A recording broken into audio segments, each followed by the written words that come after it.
The results are great. I mean, we're seeing single treatment improvements by about 5 centimeters, single treatment, and patients that are out. That's fat reduction, right? Fat reduction, yeah. What else are you seeing?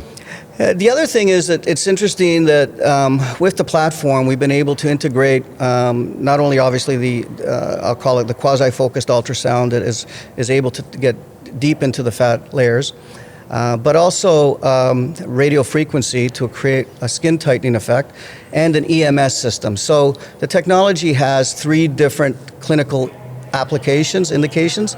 They can be used simultaneously, which is very unique as well.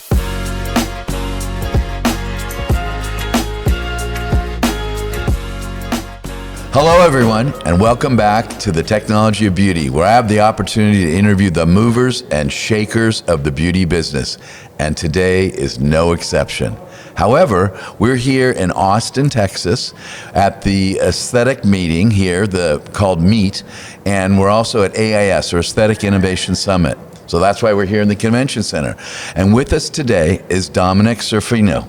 How are you doing, Dom? Good, we're doing great. Thanks, Grant. Thanks for having me. It's I'm so a real happy pleasure I to be could here. get you here. You spoke yesterday at the AIS. Thank you. Yeah, that was quite interesting in front of the Shark Tank and a group of really experienced individuals from the industry. And what impressed me the most was that the depth of the questions they were prepared, and it was really encouraging to see that they understood where we're going as a company and what we're trying to ultimately do down the road.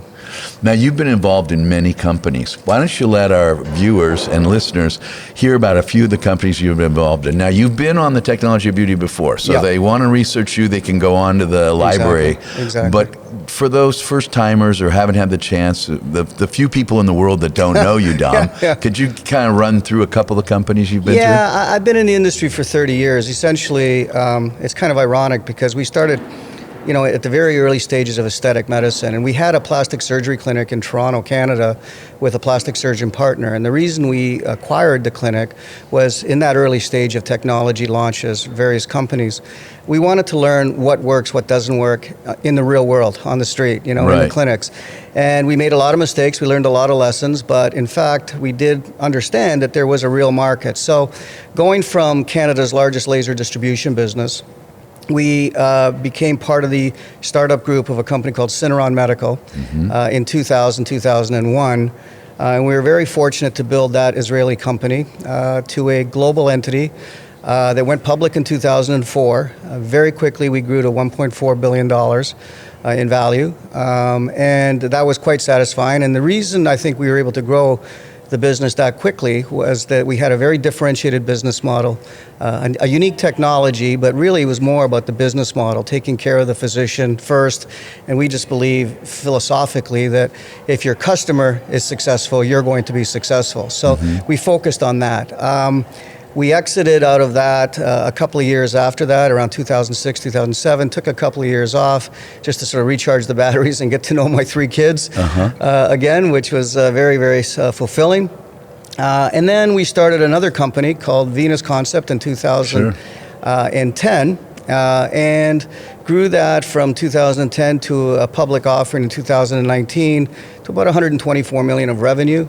And then this little thing called COVID hit in 2020, which really did challenge the business.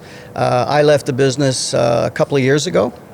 And one of the things that really set us apart, I think, when we did Venus Concept was that we were an industry leader not only in painless technology that did show consistent results with patients, which was really important, but just as importantly was a unique business model. We were the first company to actually introduce a subscription-based platform for physicians. And where physicians are constantly being asked to spend $100,000, $150,000 every 2 years, the subscription model really did provide them a off-ramp to old technology and to integrate into new technology without the fear of having to constantly re-up with leases and all the things that were associated with traditional transactions with other companies. And that allowed us to grow very, very quickly, and it gave us a lot of flexibility in terms of what we could do with not only the technologies, but where we were going in other platforms, like, for example, robotics. And so we acquired Restoration Robotics in 2019, and developed a variety of different robotic platforms that today can be used in not only hair restoration, but microcoring of tissue to do minimally invasive facelifting, and in fact have the ability to be retrofitted to do all sorts of other procedures using AI and advanced camera systems. And so that led me to taking a couple more years off after I left there. To sort of recharge the batteries. And then I was approached by a few individuals that you may know, including when you look in the mirror. It was another Israeli startup, which I know the engineers of the company very well, which was really important to me because I wasn't really going to get into the business again unless it was something special and something that was differentiated. And I spent about 7-8 months doing my due diligence and trying to understand the viability, if you will, of yet another platform in a very crowded space and a very confused space at times. As it turned out, I liked the individuals behind the company, specifically the two key people which were in the development part of the business. One which developed ultrasound technology 25 years ago for the use of body contouring. His name is Yoram Eshel. He was one behind the UltraShape story, as I said, 25 years ago. The problem with UltraShape was it was pretty slow, it was very painful, pretty expensive platform at the time, and nobody was really into body contouring technologies per se, really before Zeltiq. But he was there. And the second person is a guy that was my CTO at my old company, Venus. His name is Boris. And what Boris's claim to fame with me is that he is an expert in being able to develop cooling systems and integrating them into technologies to make them comfortable for the patient experience. And that was really important because if you take a technology like ultrasound that we know does kill fat and help in the body contouring journey, and combine it with a way to deliver the energy in a I'm not going to say pain-free way, but a manageable way with the cooling, I think you've got a good formula for success. So fast forward, we started our first IRB studies in Houston, I guess about a month and a half ago. My wife and I were there actually a couple of days ago because I'm a bit of a glutton. I want to know how the technology feels. What's the name of the technology? The company's called Alvera. We haven't really named the platform yet because we're still in early clinical trials. But the patients that we've treated so far, and there's 15 that we treated in Israel, and now there's 6 that have been done under the IRB protocol.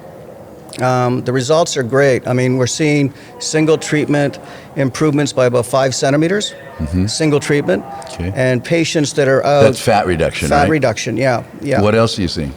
The other thing is that it's interesting that with the platform, we've been able to integrate not only obviously I'll call it the quasi-focused ultrasound that is able to get deep into the fat layers, but also radio frequency to create a skin tightening effect, and an EMS system. So the technology has 3 different clinical indications. They can be used simultaneously, which is very unique as well. So we can treat multiple clinical issues with the technology at the same time. So it becomes very cost effective and time effective, not only for the clinic, but for the physician and the patient. So are you offering then fat reduction, skin tightening, and muscle tone improvement? Exactly. And for our listeners, what is EMS? Electromagnetic stimulation. Yeah, we can talk about EBITDA. No kidding. No. But all kidding aside, I think in this world of GLP-1s, one of the things that's really important is that yes, a once weekly injection is going to reduce a lot of weight. And I've seen patients who have lost 200 pounds using GLP-1, and yet the skin laxity that remains is really problematic. So you solve one problem and you create another. We are of the belief that if the technology, the Alvera technology, is used properly, we'll be able to integrate almost a combination therapy. So, for example, a protocol might be for every 4 injections that you do once a week, so once a month, we would go in and do a treatment for the first 12 weeks that they're on GLPs. And I think if we do that properly, I think that we can basically synchronize weight loss and skin laxity with proper body contouring. And I think that is the golden ticket, in my opinion. And I think that we have enough evidence now that we think we can do that. And so we're quite excited about where we're at. And where are you in the FDA approval process? So we're in the middle of fundraising right now. We're trying to raise $2 million in a, again, unique way. We're offering a 5% royalty to participants until they recover 2 times their money, and then they'll hold their equity. But we need that money to be able to accelerate the clinical trials. We want to add another site or maybe 2 more sites in North America so that we can get a multi-center study with proper clinical evidence in terms of pre-ultrasounding the patient, post-treatment ultrasounds, doing MRIs, doing the proper work to be able to validate, what we're achieving. And what's really encouraging so far, even in its early stages with about 20 some odd patients having been treated, everybody's getting a result. That's excellent. Which is great because, you typically have 20 or 30% non-responders. And so the fact that we're able to see this consistency is really encouraging. Excellent. Yeah. Well, we look forward to seeing the results of the studies and documentation of the fat reduction and skin tightening. And muscle tone. That I can't wait. Like it's very exciting. Yeah, and and the key thing for us as well, and we're quite proud of, is the network of physicians that we've been able to put together, including you in terms of an advisory board. I think that's really important because one of the things that is important to me is we actually listen to the physicians when we're developing a technology, and so they're telling us what they need. We're not telling them what they need, and I think if we continue to follow that path, I think we're going to have a very strong and successful company. Excellent. His advisory board includes Barry DiBernardo, Dr. Barry DiBernardo, Dr. Jason Posner, and also Dr. Young Cho, who's doing the studies in Houston, and myself. Yeah, we're excited about that because I think, you guys collectively have got endless amounts of experience in this area. You with obviously Zeltiq and, the rollout of that and it's really helpful for us because sometimes we can fall in love with our own story as an industry. And it's important to have those outside voices sort of sharing their thoughts with you and ensuring that you actually listen and integrate it into what you're doing with the technology itself. Excellent. Well, thank you very much for joining us today. It's my pleasure. Thanks so much. It was great. Technology of Beauty here in Austin, Texas at the Aesthetic Society meeting. And we look forward to seeing you every Tuesday on the Technology of Beauty. You can subscribe on YouTube.